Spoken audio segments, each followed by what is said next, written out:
ఉన్న పరిశుద్ధ లేఖన భాగాల్లో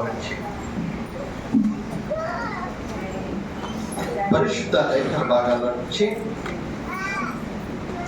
యోహాను సువార్త పరిశుద్ధ లేఖన భాగాల్లో నుంచి యోహాను సువార్త 3వ అధ్యాయం. యోహాను సువార్త 3వ అధ్యాయం మొదటి వచనం చదువుకోండి. యూదుల అధికారి అయిన నికోదేమును పరిసయ్యుడొకడుండెను. అతడు రాత్రి యందు ఆయన యొద్దకు వచ్చి, బోధకుడా, నీవు దేవుని యొద్ద నుండి వచ్చిన బోధకుడు అని మేము ఎరుగుదుము. దేవుడు అతనికి తోడై ఉంటేనే కానీ నీవు చేయుచున్న ఈ సూచక క్రియలో ఎవడును చేయలేడని ఆయనతో చెప్పెను. అందుకు యేసు అతనితో, ఒకడు క్రొత్తగా జన్మిస్తే కానీ దేవుని యొక్క రాజ్యంలో చూడలేడని మీతో నిశ్చయముగా చెప్పుచున్నానని. నువ్వు చూడండి, చదవబడిన లేఖన భాగాలను మనం జ్ఞాపకం చేసుకున్నట్లయితే పరిశుద్ధ లేఖన భాగాల్లో యోహాను సువార్త ఈ యోహాను సువార్తలంతట్లో కూడా మొత్తం ఎన్ని అధ్యాయాలు ఉన్నాయి? 21 అధ్యాయం. ఈ 21 అధ్యాయానికి ప్రతి అధ్యాయానికి కూడా ఒక ప్రత్యేకత ఉంది. అయితే ఈ 4 అధ్యాయాన్ని మనం జ్ఞాపకం చేసుకున్నట్లయితే ఈ 3వ అధ్యాయంలోనే యేసుక్రీస్తు ప్రభువారు పరిచర్య చేస్తున్నటువంటి దినాల్లో నికోదేము అనేటువంటి ఒక వ్యక్తి, నికోదేము అనేటువంటి ఒక పరిసయ్యుడు యేసు ప్రభు దగ్గరకు వచ్చాడు. యేసు ప్రభు దగ్గరకు వచ్చి, బోధకుడా, ఇదిగో నువ్వు దేవుని దగ్గర నుంచి వచ్చిన బోధకుడు అని నాకు తెలుసు. ఎందుకంటే ఈ కార్యాలు, నువ్వు చేసే కార్యాలు ఉన్నాయే, నువ్వు చేసే అద్భుత కార్యాలు ఉన్నాయే, అవి మనుషుల వల్ల కావు. నువ్వు తప్ప ఈ కార్యాలు ఎవరు చేయలేరు. నువ్వు ఈ కార్యాలు చేస్తున్నావు అంటే దేవుడి దగ్గర నుంచి నువ్వు వచ్చావని నమ్ముతున్నా. అమ్మ, నా మాటలు జాగ్రత్తగా ఉండండి. నికోదేము యేసు ప్రభు దగ్గరకు వచ్చి యేసు ప్రభు దగ్గర ఉంటున్నాడు. బోధకుడా, ఇదిగో నువ్వు దేవుడి దగ్గర నుంచి వచ్చావని నేను నమ్ముతున్నా. నువ్వు దేవుడు అని నేను నమ్ముతున్నా. నీ కార్యాలను నమ్ముతున్నా, నీ పనులను నమ్ముతున్నా. నేను ప్రార్థన చేస్తే నా ప్రార్థన నువ్వు అంగీకరిస్తావని నేను నమ్ముతున్నా. నా ప్రార్థనకి సమాధానం వస్తుందని నేను నమ్ముతున్నా. కానీ నేను దేవుని యొక్క రాజ్యంలోకి రావాలంటే నేనేం చేయాలి? దేవుని యొక్క రాజ్యంలోకి నేను రావాలంటే నేనేం చేయాలి? తల్లి, జ్ఞాపకం చేసుకో. ఈ ఉదయకాల సమయంలో దేవుని యొక్క వాక్యాన్ని మనం నమ్మావా? ఈ పరిశుద్ధ గ్రంథానికి మనం విలువిస్తున్నాం కదా, ఇస్తున్నావా? ఈ పరిశుద్ధ గ్రంథానికి మనం విలువిస్తున్నాం. ఇందులో ఉన్న వాక్యానికి మనం విలువిస్తున్నాం. ప్రార్థనకు మనం విలువిస్తున్నాం. ప్రార్థన చేస్తున్నాం, ప్రార్థనలో పాల్గొంటున్నాం, కానుకలు ఇస్తున్నాం, దేవుని మందిరంలో పనులన్నీ చేస్తున్నాం. కానీ దేవుని యొక్క రాజ్యంలోకి మనం వెళ్ళాలి అంటే, దేవుని యొక్క రాజ్యంలో మనం అడుగు పెట్టాలంటే, దేవుని యొక్క రాజ్యంలో మనం ఉండాలి అంటే మనం ఏం చేయాలంటే, ఒకటి ఆత్మ మూలంగా కానీ నీటి మూలంగా కానీ మనం జన్మించాలి. ఆత్మ మూలంగా కానీ నీటి మూలంగా జన్మించాలి. ఆత్మ మూలంగా జన్మించడం అంటే ఏంటి? ఏంటంటే యేసుక్రీస్తు ప్రభువారు సొంత రక్షకుడని మనం అంగీకరించాలి. యేసుక్రీస్తు ప్రభువారు సొంత రక్షకుడని మనం అంగీకరించాలి. యేసు ప్రభువారు ఆయన చనిపోయి పునరుద్ధరణ తిరిగి లేచాడు. నా పాపములన్నీ కూడా యేసు ప్రభువారి రక్తంలో కడుగుపడ్డాయని మనం నమ్మాలి. యేసు ప్రభువారి రక్తంలో కడుగుపడ్డాయని మనం నమ్మాలి. ఎప్పుడైతే మనం నమ్ముతామో, ఎప్పుడైతే మనం విశ్వసించబడతామో అప్పుడు మనం రక్షించబడతాం. ఆ రక్షించబడ్డాన్ని ఆత్మ మూలంగా రక్షించబడ్డాం అంటాం. ఆత్మ మూలంగా వచ్చింది. రెండోది, ఒకడు దేవుని యొక్క రాజ్యంలో పడాలంటే మొదట ఆత్మ మూలంగా జన్మించాలి. రెండోది, నీటి మూలంగా జన్మించాలి.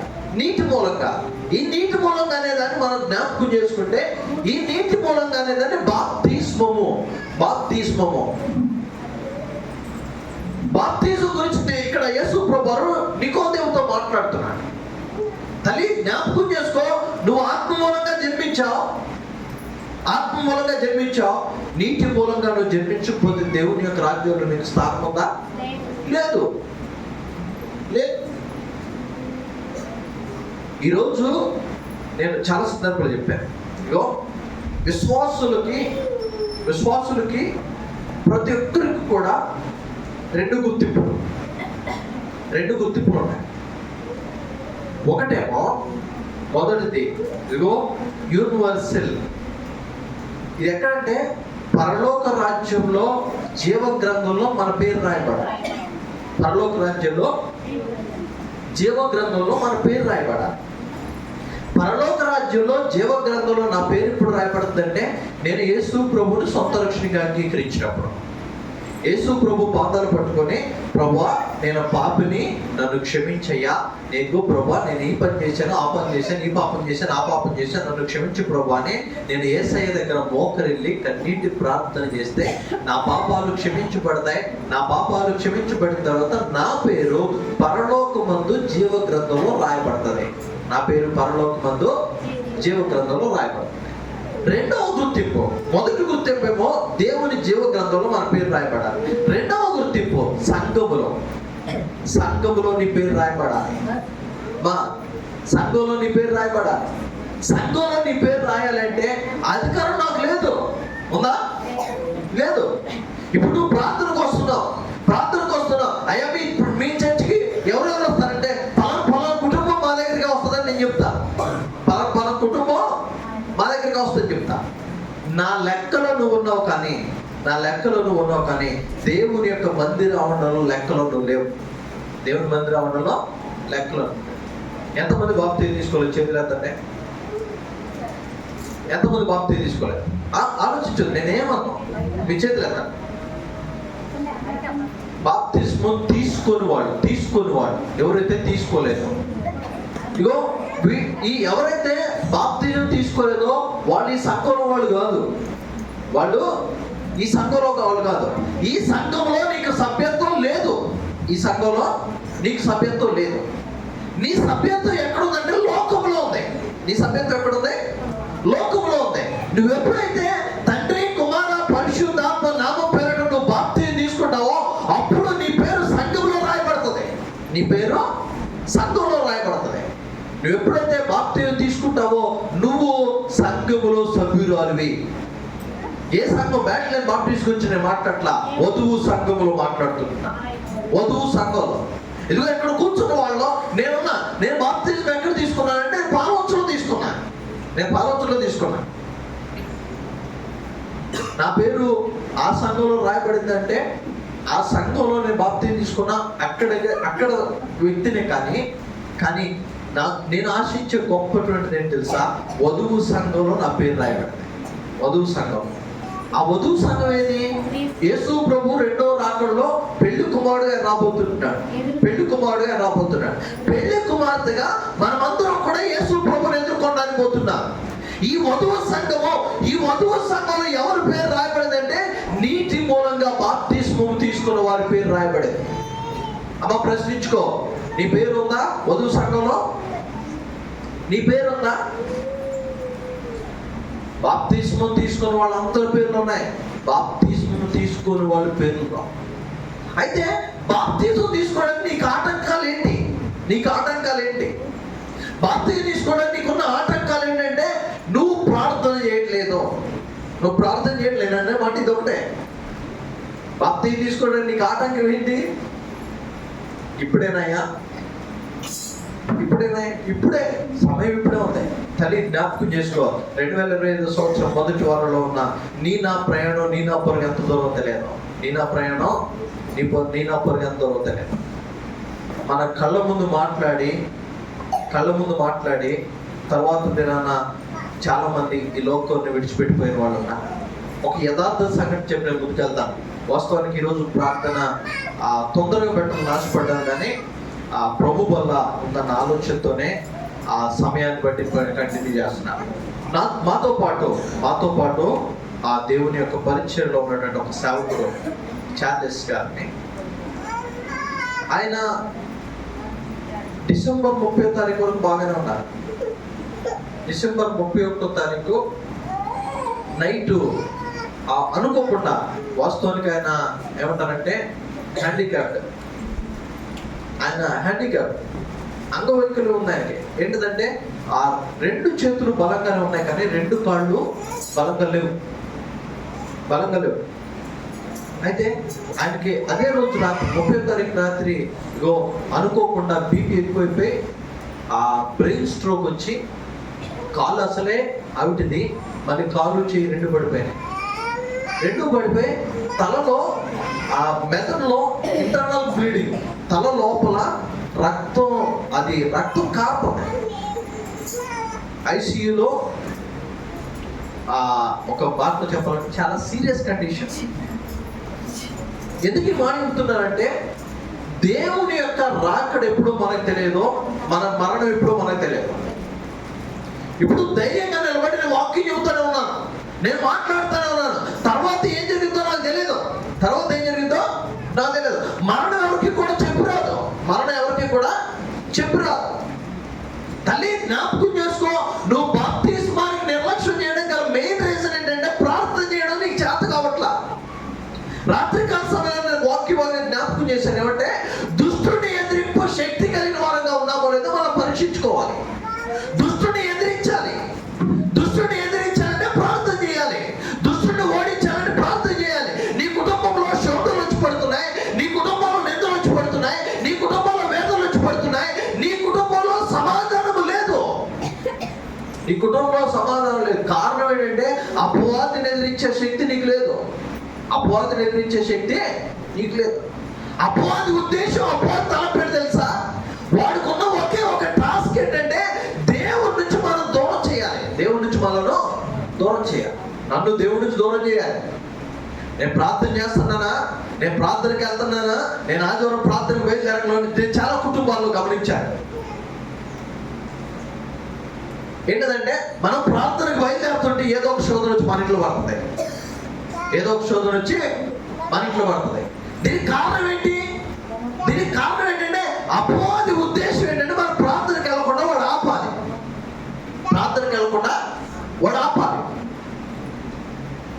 అపవాది వాడి యొక్క ప్రయత్నాలు ఏంటంటే, నువ్వు ప్రార్థనకి వెళ్తే వాక్యంలో బలపడతావేమో, నువ్వు ప్రార్థనకి వెళ్తే ప్రార్థన చేస్తావేమో, నువ్వు ప్రార్థనకి వెళ్తే అపవాదిని నీ కుటుంబంలో నువ్వు పాల్గొతావేమో.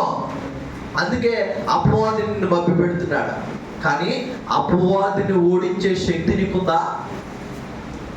ఎప్పుడన్నా లేచి ప్రభువా నేను ప్రార్థనకు బయలుదేరుతున్నాను, ఏ ఆటంకం రాకుండా నా ప్రభువా క్షేమంగా నీ మందిరంలోకి వెళ్ళి నిన్ను స్తుతించే భాగ్యాన్ని దయచే ప్రభువా అని ప్రార్థించి నువ్వు ముందడుగు వేస్తే అపవాది నీ కుటుంబంలోకి వస్తాడా? రాడు. అయ్యా నా కుటుంబంలో శోధనలు ఉన్నాయి ప్రభువా, ఆ శోధన నుంచి విడిపించమంటే దేవుడు విడిపించకుండా ఉంటాడా? లేదు. మనం ఏం చేస్తామంటే, నీ కుటుంబంలో శోధనలు వస్తాయి, నీ కుటుంబంలో ఆటంకాలు వస్తాయి, ఈ ఆటంకాలన్నింటినీ కూడా తీసుకొచ్చి ఇతరులతో పంచుకుంటాం. అమ్మా నా కుటుంబంలో పరిస్థితి ఇది, నా జీవితంలో పరిస్థితి ఇది. మనుష్యులతో మాట్లాడటం కంటే దేవుడితో మాట్లాడితే దేవుడు మన ప్రార్థనకు ప్రత్యుత్తరం ఇస్తాడు కదా. చాలా మంది బాప్తిస్మాన్ని నిర్లక్ష్యం చేయడం గల కారణం ఏంటంటే అపవాదిని ఎదిరించే శక్తి లేదు. అంటే కారణం ఏంటంటే అపవాదిని ఎదిరించే శక్తి కావాలంటే ప్రార్థన చేయాలి. మనం ప్రార్థన చేస్తే ఖచ్చితంగా అపవాదిని ఎదిరించవచ్చు. తల్లి జ్ఞాపకం చేసుకోండి, ఎవరెవరైతే బాప్తిస్మాన్ని నిర్లక్ష్యం చేస్తుంటారో, నేను పేర్లు చెప్పను, ఎవరెవరైతే బాప్తిస్మాన్ని నిర్లక్ష్యం చేస్తున్నారో జాగ్రత్త. దేవుని రాకడ అతి సమీపంగా ఉంది. లేదా మనం మన కాలాన్ని, మన యాత్రను ముగించుకోవచ్చు, చనిపోవచ్చు. ఈ చనిపోయిన తర్వాత దేవుని యొక్క రాజ్యంలో వెళ్ళాలి అంటే బాప్తిస్మం కావాలి. బాప్తిస్మం తీసుకోకుండా దేవుని యొక్క రాజ్యంలోకి వెళ్ళలేవు. బాప్తిస్మం లేకుండా దేవుని యొక్క రాజ్యంలో ప్రవేశం లేదు. ఇంకా కాలం ఉందిలే, ఇంకా సమయం ఉందిలే, ఎప్పుడో తెలియదు. ఇగో మనకంటే చిన్నోళ్ళు చచ్చిపోతున్నారు. ఏమా? మనకంటే చిన్నోళ్ళు చచ్చిపోతున్నారు, మనకంటే గొప్పలు చచ్చిపోతున్నారు. మనం ఎంత? దేవుడు నరులారా రండి అని పిలిస్తే జనులు తమ ప్రయాసన మాని దేవుని యొక్క రాజ్యానికి చేరవలసి ఉన్నదని లేఖన భాగం చాలా క్లియర్గా మాట్లాడుతుంది, చాలా క్లియర్గా ఉంది. దేవుడు పేరు పెట్టి పిలిచాడా, నువ్వు వెళ్ళాలి. ప్రభువా నేను బాప్తీసం తీసుకోలేదు, తీసుకొని వస్తాకంటే దేవుడు ఆగడం. జాగ్రత్త జాగ్రత్త జాగ్రత్త.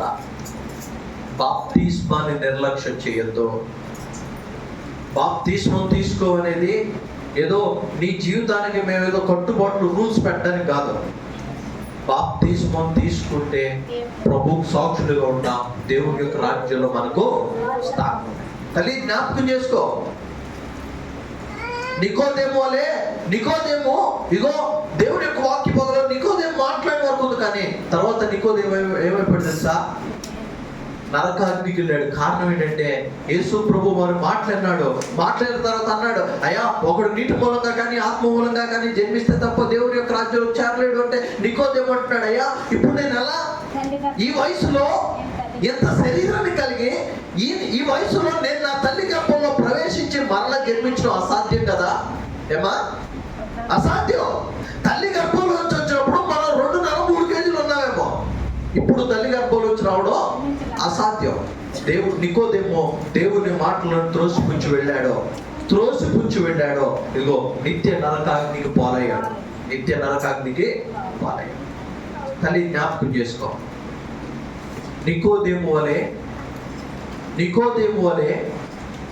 నీ జీవితాన్ని నువ్వు అగ్నిగుండంలో పడవేసుకుంటావా, లేదా మెలకువ కలిగి జ్ఞానము కలిగి బాప్తిస్మం కొరకు సిద్ధపడి ఇదిగో నీ కుటుంబంలో పరిస్థితులు మారుస్తావా? ఇదిగో నీ కుటుంబంలో విగ్రహారాధికులు ఉన్నారు, కాదు అన్నాం. నీ కుటుంబంలో తాగేవాళ్ళు ఉన్నారు, కాదు అన్నాం. కానీ నువ్వు బాప్తిస్మం తీసుకొని సిద్ధపడితే, నువ్వు బాప్తిస్మం తీసుకొని ప్రార్థన ధూపాన్ని నీ ఇంట్లో వేస్తే త్రాగుబోతులు మారడానికి గ్యారంటీ ఏంటి? ఏమా మారరా? మన ఇంట్లో తాగేవాళ్ళు ఉన్నారు, మా ఇంట్లో కూడా ఉన్నారు. మా నాన్న రోజుకు 400. నిజంగా నవ్వుకోవడానికి కాదు, మా నాన్న ఈ రోజుకి కూడా తాగుతాడు. అంటే గొప్పగా చెప్పట్లేదు, కానీ కొద్దిగా ఇబ్బందికరమైన పరిస్థితే. కానీ నేను చేసేది ఒకటే, దేవుడి చేతులకు అప్పగిస్తా. ప్రభువా మారిస్తే మారు, తీసుకో. మా నాన్న కూడా బాప్తిస్మం తీసుకున్నాడు. వాస్తవానికి సగమే మునిగిండు, అందుకే సగం పనులు చేస్తాడు. తల్లి జ్ఞాపకం చేసుకో. మన ఇంట్లో కూడా తాగేవాళ్ళు ఉన్నారు, కానీ మన బాప్తిస్మానికి దాన్ని అడ్డు చెప్పొద్దు.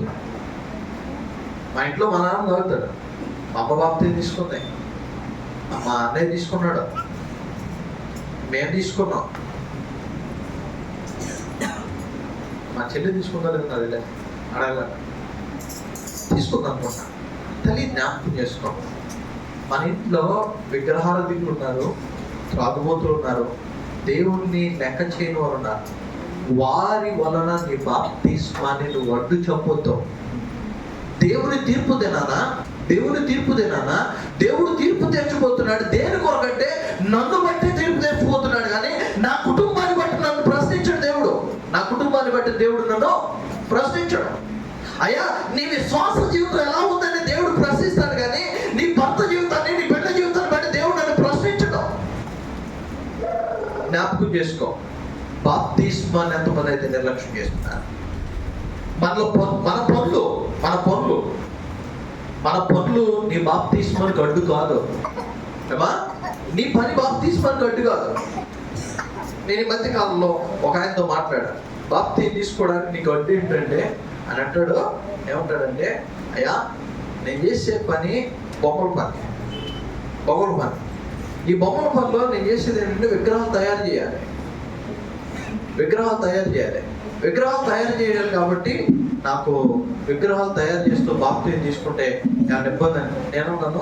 విగ్రహాలు తయారు చేసి నువ్వు పూజిస్తున్నావా? ఆ విగ్రహాలు ఎందుకు చేస్తున్నావు? నీ పొట్ట కూటి కొరకు, నీ పిల్లల యొక్క భవిష్యత్తు కొరకే కదా, ఏమో కాదా? ఇప్పుడు నేనున్నా, నువ్వు పని ఎందుకు చేసుకుంటున్నావు అంటే, ఇదిగో నా కుటుంబంలో అవసరాలు తీర్చడం కొరకు, నా కుటుంబంలో ఉన్న అవసరాలు తీర్చడం కొరకు. అంతే కానీ నా పని నా దేవుడు కాదుగా, నా పని నా దేవుడు కాదుగా. ఇదిగో నువ్వు వెళ్తున్నావు, పని చేసుకుంటున్నావు, నీ పని నువ్వు పని చేసి నీ డబ్బు తీసుకుంటూ ఉద్యమం వాళ్ళకి చేసి పూజలు చేయట్లేదు అక్కడ. నువ్వు తయారు చేస్తున్నావు, దాన్ని విడిచిపెడతావు, పక్కకు వస్తున్నావు. చాలా మంది మన మధ్యలో ఉన్నారో లేదో నాకైతే తెలియదు, కానీ చాలా మంది బాప్తిజం ఎందుకు తీసుకోవట్లేదంటే, నేను చేసే పనికి బాప్తిజం తీసుకోకూడదైనా, నేను ఉండే ప్రాంతంలో బాప్తిజం తీసుకోకూడదు, నా కుటుంబంలో వాళ్ళు ఉన్నారు, నా కుటుంబంలో. తల్లి జ్ఞాపకం చేసుకో, బాప్తిజం అనేది నీ పనికి అడ్డు కాదు, బాప్తిజం అనేది నీ కుటుంబానికి అడ్డు కాదు, బాప్తిజం అనేది నీ బిడ్డలకు అడ్డు కాదు. బాప్తిజమాన్ని నిర్లక్ష్యం చేయొద్దు, బాప్తిజమాన్ని నిర్లక్ష్యం చేయొద్దు. బాప్తిజమం తీసుకుంటే మనం ఆశీర్వదించబడతాం, దేవుని యొక్క రాజ్యంలోకి వెళ్ళేటువంటి గొప్ప ఆశీర్వాదాన్ని మనం పొందుకుంటాం, గొప్ప ఆశీర్వాదాన్ని మనం పొందుకుంటాం. అంత మాత్రమే కాదు, బాప్తిజమం తీసుకోకుండా దేవుని ఆశీర్వాదాలను చూడాలంటే చూడలేము, దేవుని యొక్క ఆశీర్వాదాలు చూడాలంటే చూడలేము. జ్ఞాపకం చేసుకోండి, నికోదేములో అతనిలో ఉన్నటువంటి లోట్లు, బాప్తిజం తీసుకోలేదు, ఆ తర్వాత దేని వల్ల నికోదేము వెనకబడిపోయాడని కొన్ని విషయాలు జ్ఞాపకం చేసిన వాక్యం అనిపిస్తుంది. దయచేసి చదువు చూడండి, దయచేసి రోమపత్రిక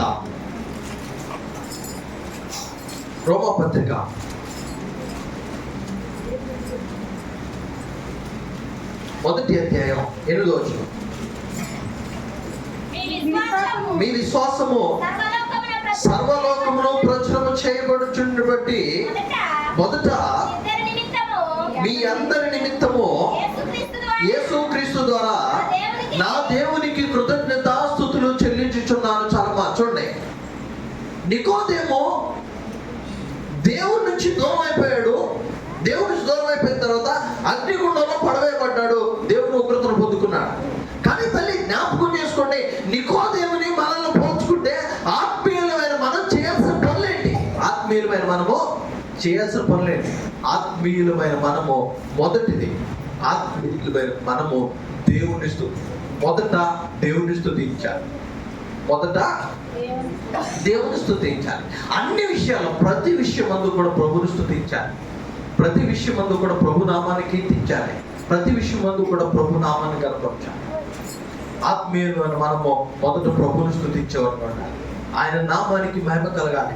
బాధ వచ్చిందా ప్రభుని స్తుతించు, సంతోషం వచ్చిందా ప్రభుని స్తుతించు, భయం కలిగిందా ప్రభుని స్తుతించు.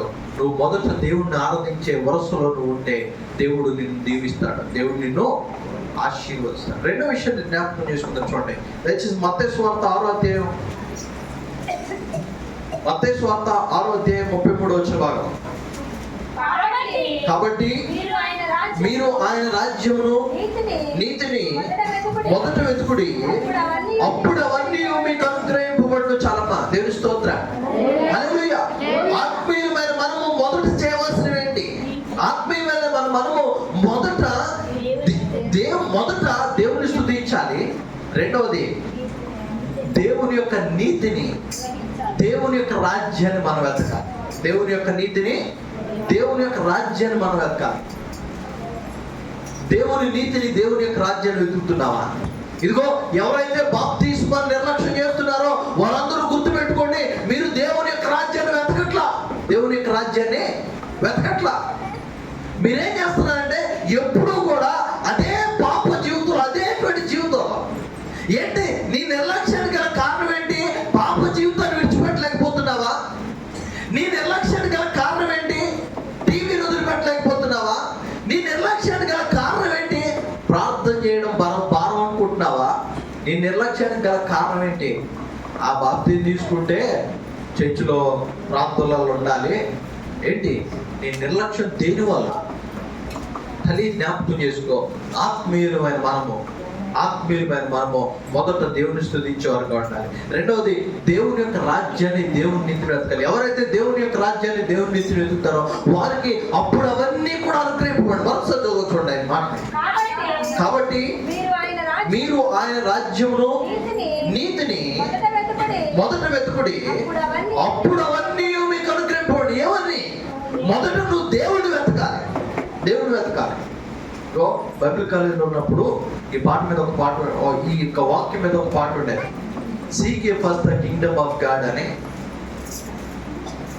మొదట దేవుని యొక్క రాజ్యాన్ని వెతికితే ఆ తర్వాత సమస్త మనకు కావలసినవన్నీ కూడా మనకు అనుగ్రహించబడతాయట.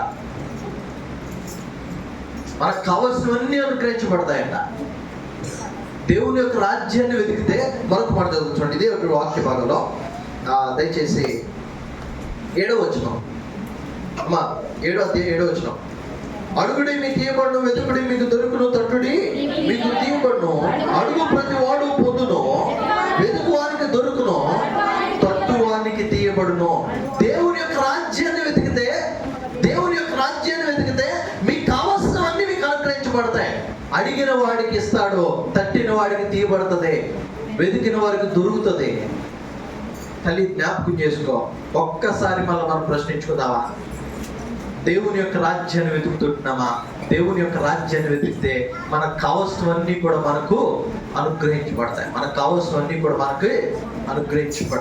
తర్వాత మరొక మాట చూడండి దయచేసి. మత్తయి సువార్త 5వ అధ్యాయం 24వ వచనం భాగం. అక్కడ బలిపీఠం ఎదుటనే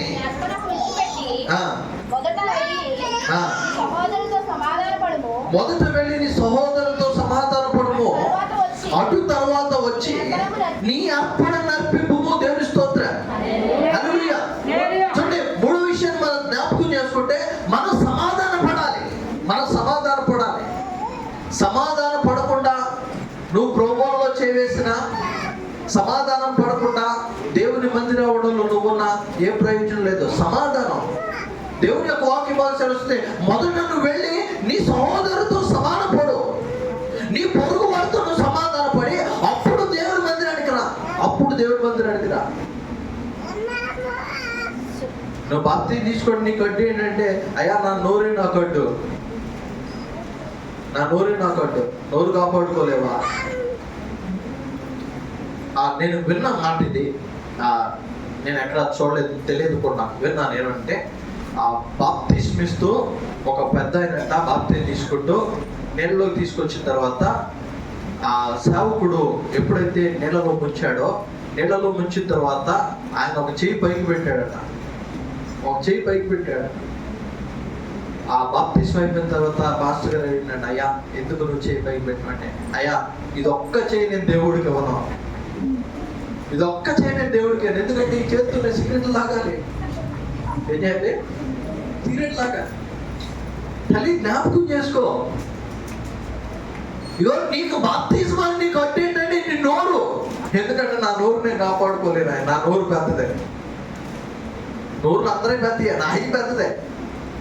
కానీ దేవుని మందిరంలో మనము తగ్గింపు స్వభావం కలిగి ఉండాలి. నోరు మాట జారడం ఎంతసేపు అమ్మా? తిట్టడం ఎంతసేపు? తప్పుగా మాట్లాడడం ఎంతసేపు? కానీ దాన్ని జ్ఞాపకం చేసుకో. ఒక్కసారి ఉదయం కలుస్తాడు. మొదట దేవుడు మనం సమాధాన పడే వారిగా ఉండాలి. మరొక విషయాన్ని జ్ఞాపకం చేసుకుని చూడండి. మత్తయి సువార్త 23వ అధ్యాయం 25-26 వచ్చిన భాగాలు చదువుతా. అయ్యో వేషధారులైన శాస్త్రులారా, పరిసయ్యులారా,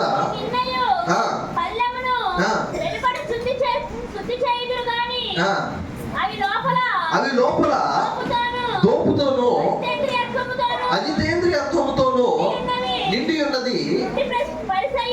గుడ్డి పరిచయుడా, గిన్నెయు పల్లెమును వెలుపల శుద్ధి అగునట్టుగా ముందు వాటి లోపల శుద్ధి చేయుము. దేవుని స్తోత్రం. హల్లెలూయా. ఇదిగో ఆత్మీయులమైన మనము జ్ఞాపకం చేసుకోవాల్సిన విషయం ఏంటంటే మన హృదయం శుభ్రంగా ఉండాలి. చూడండి, పరిసయ్యులు, సద్దుకాయలు, వేషధారులైన వారందరూ వచ్చి అంటున్నారు, అయ్యా ఇదిగో మా పళ్ళెం శుభ్రంగా ఉంది. బయట శుభ్రంగానే ఉంది, లోపల ఉన్న పోకురంతా లోపలే ఉంది. ఉన్న చెడంతా లోపలే ఉంది, ఉన్న పాపం అంతా లోపలే ఉంది, ఉన్న బూతులన్నీ లోపలే ఉన్నాయి. రోమపత్రికలు ఉన్నాడు కదా, ఇదిగో వారి నోరు తెరిచిన సమాధి. దేవుని మంది రావడంలో ఉన్నా, పైకి బాగానే ఉన్నా, పైకి బాగానే ఉన్నా, పైకి ఆత్మీయంగా ఉన్నా. బైబిల్ గ్రంథాన్ని పట్టుకొని దేవుని మందిరాన్ని చక్కగా వస్తాం. లోపల ఏముంది తల్లి జ్ఞాపకం చేసుకో. మన హృదయం శుభ్రంగా ఉండాలి, మన హృదయం శుభ్రంగా ఉండాలి. ఎప్పుడైతే మన హృదయం శుభ్రంగా ఉంటుందో అప్పుడు మనం ఆశీర్వదించబడతాం, అప్పుడు మనం దీవించబడతాం. నీ హృదయం మారకుండా దేవుని కార్యాలను నువ్వు చూడలేవు. దేవుని యొక్క కార్యాలు మనం వెతకదు, దేవుని యొక్క కార్యాలు మనం గమనించలేము.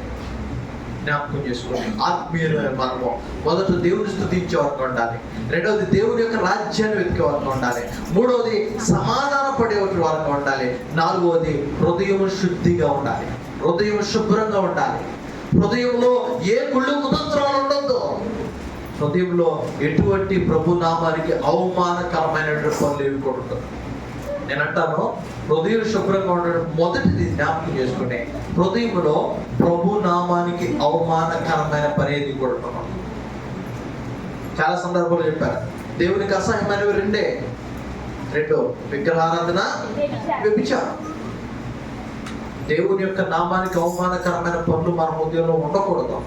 వాటిని తొలగించుకొని శుద్ధి చేయబడాలి. తర్వాత మరొక మాట జ్ఞాపకం చేసుకున్నాం. చూడండి, లూకాసు వార్త 59వ అధ్యాయం.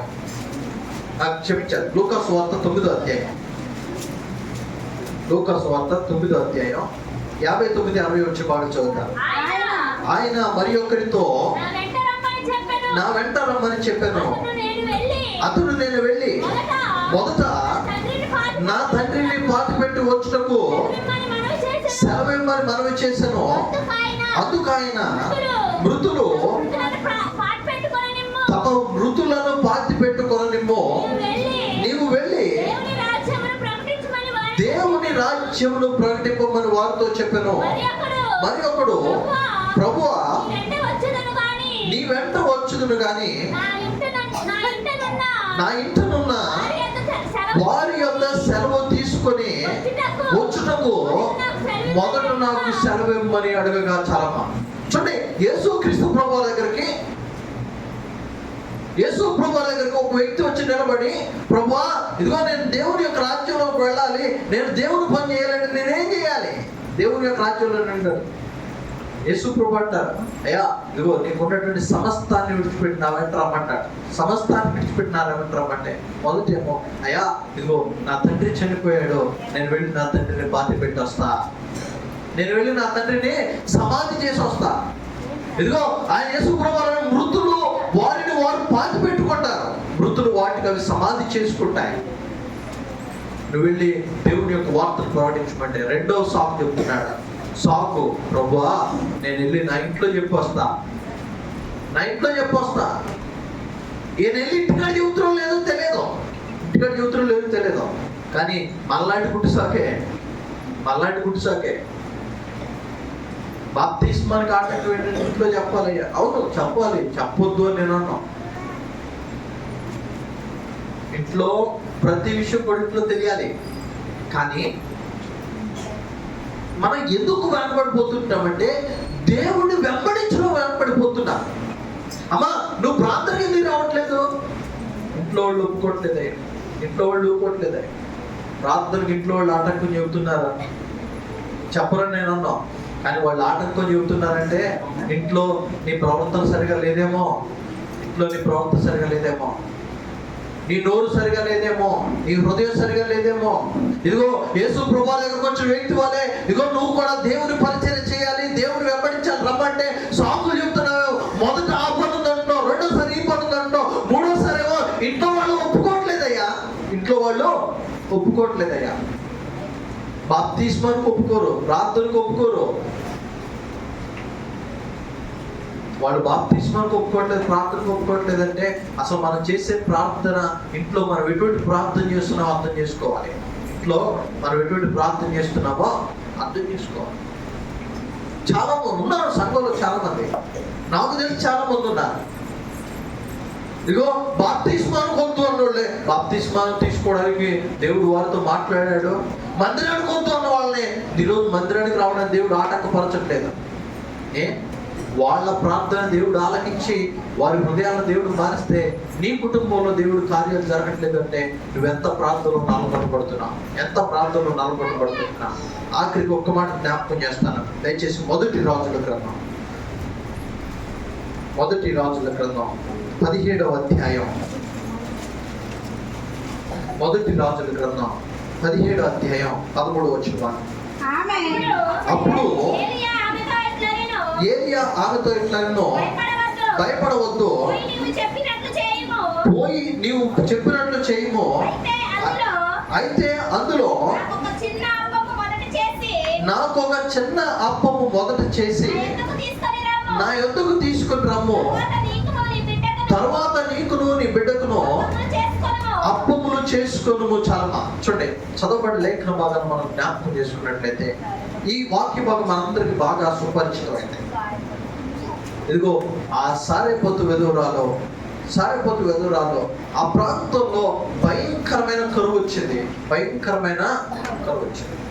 ఎక్కడ వరకు కరువు వచ్చిందంటే ఆ దేశములో బిడ్డలను చంపుకొని తినే కరువు వచ్చింది.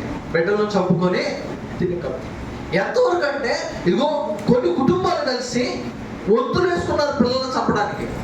ఇదిగో ఈరోజు నీ కుమారుడిని భుజించి రేపు నా కుమారుడు. అంత భయంకరమైన కరువు వచ్చినప్పుడు నా ప్రియ దేవుని బిడ్డలారా, ఏలియా ఒక పేద విధవరాలతో మాట్లాడుతున్నాడు.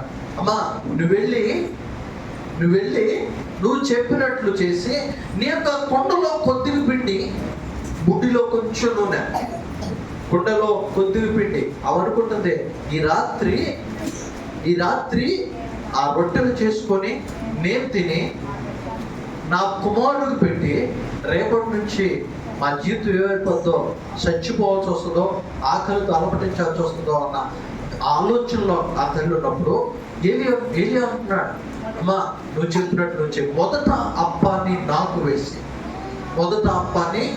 నాకు వేసి తరువాత నువ్వు నీ కుమారుడు. తల్లి జ్ఞాపకం చేసుకో, గొప్ప కార్యం ఏంటంటే మొదట భాగాన్ని దేవునికి ఇవ్వడం వల్ల ఇదిగో ఆ కరువు తీరేంత వరకు ఆ యొక్క పేద వెధవరాలు యొక్క కుండలో పిండి అయిపోలేదు, గుడ్లో ఉన్న నూనె తరిగిపోలా.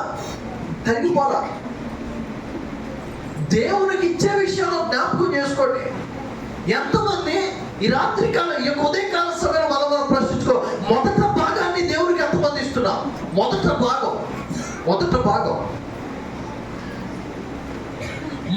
భాగాన్ని దేవునికి ఇవ్వాలి. దేవునికి ఇస్తున్నామా? దేవునికి ఇచ్చే విషయంలో నిజంగా మన సంఘం బయట గురించి మాట్లాడు. మన సంఘం దేవునికి ఇచ్చే విషయంలో ఎంతంటే చాలా పూర్ అంటే అసలు ఎవరు బయట నేను కంపేర్ చేయను. ఇదిగో మనం అన్ని బాగానే ఉన్నాయి, ఉపవాస ప్రార్థనలు ఉన్నాయి, ఆన్లైన్లు ఉన్నాయి, ఆదివారం ఆరాధనలు ఉన్నాయి, కుటుంబ ప్రార్థనలు ఉన్నాయి, అన్ని విషయాల్లో బాగానే ఉన్నాం. దేవునికి ఇచ్చే విషయంలోకి వచ్చేసరికి మన చెయ్యి ఎత్తకపోతున్నాయి. తల్లి జ్ఞాపకం చేసుకోండి, దేవుని యొక్క మందిరంలో ఉన్న దేవునికి ఇచ్చే విషయంలో మనం బలపరచబడాలి, ఇచ్చే విషయంలో మనం ఆశీర్వదించబడాలి. దేవుని భాగాన్ని దేవునికి ఇవ్వు, నీకు ఆశీర్వాదాలు ఎందుకు రావో చూడు. ఒక విషయాన్ని చెప్పి నేను నా వాక్య భాగం ముగిస్తాను. తల్లి జ్ఞాపకం చేసుకోండి, మన కుటుంబంలో ఏదైనా మొదటి భాగం దేవుడిది. మొదటి భాగము నువ్వు దేవునికి ఇవ్వకుండా అది నీ కుటుంబంలో కానీ నీ బిడ్డలకు కానీ వాడుకుంటే దేవుని యొక్క భాగాన్ని నీ పిల్లలకు పెట్టినట్టే. జ్ఞాపకం చేసుకో, దేవునికి ఇవ్వాల్సిన దాన్ని నీ పిల్లలకు పెడితే నీ కుటుంబంలో దీవెనలు ఎలా వస్తాయి, నీ కుటుంబంలో ఆశీర్వాదాలు ఎలా వస్తాయి. దేవునికి ఇచ్చే విషయంలో దయచేసి జ్ఞాపకం చేసుకోండి, దేవునికి ఇచ్చే విషయంలో వెనకడుగు నువ్వు ఎంతగా ఇస్తే అంతగా ఆశీర్వదించబడతావు. నువ్వు ఇచ్చే విషయాన్ని నలుగురితో చెప్పుకోవడం నలుగురితో చెప్పమనుకోండి నేను అట్లా, ఎవరెవరు ఇస్తున్నారనుకోండి నేను చెప్పను. కానీ నువ్వు దేవుని భాగాన్ని దేవుడికి ఇవ్వు, దేవుడిచ్చే ఆశీర్వాదాలు నీకు మెండుగా వస్తాయి. దేవుడిచ్చే ఆశీర్వాదాలు నీకు మెండుగా వస్తాయి. ఆత్మీయులు మనము చేయవలసిన పని ఏంటి? మొదట దేవుడిని స్తుతించేవారుగా ఉండాలి. రెండవది దేవుని యొక్క రాజ్యాన్ని వెతికే వారుగా ఉండాలి. మూడవది సమాధాన పడే వారుగా ఉండాలి. నాలుగవది శుద్ధ హృదయం కలిగిన వారుగా ఉండాలి. 5 దేవుడిని వెంబడించాలి. 6వది దేవుని యొక్క భాగాన్ని దేవుడికి ఇచ్చేవారుగా ఉండాలి. ఎప్పుడైతే దేవుని భాగాన్ని దేవునికి ఇస్తామో అప్పుడు మనం ఆశీర్వదించబడతాం, దీవించబడతాం. మన కుటుంబాల్లో సమస్త సమృద్ధి ఉంటుంది. తనలో వచ్చి దాంట్లో చూసుకున్నా.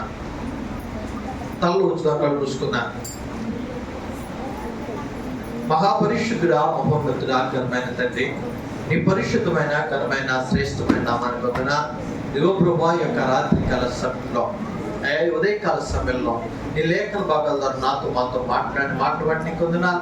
నీ మాటలను ఆశీర్వదించండి. నా హృదయాలు నాటి నింపలింప చేసి సమస్తమైన మహిమ ఘనత ప్రభావం యేసు నామములో ప్రార్థిస్తున్నాను నా తండ్రి. ఆమేన్. దేవుని స్తోత్రం.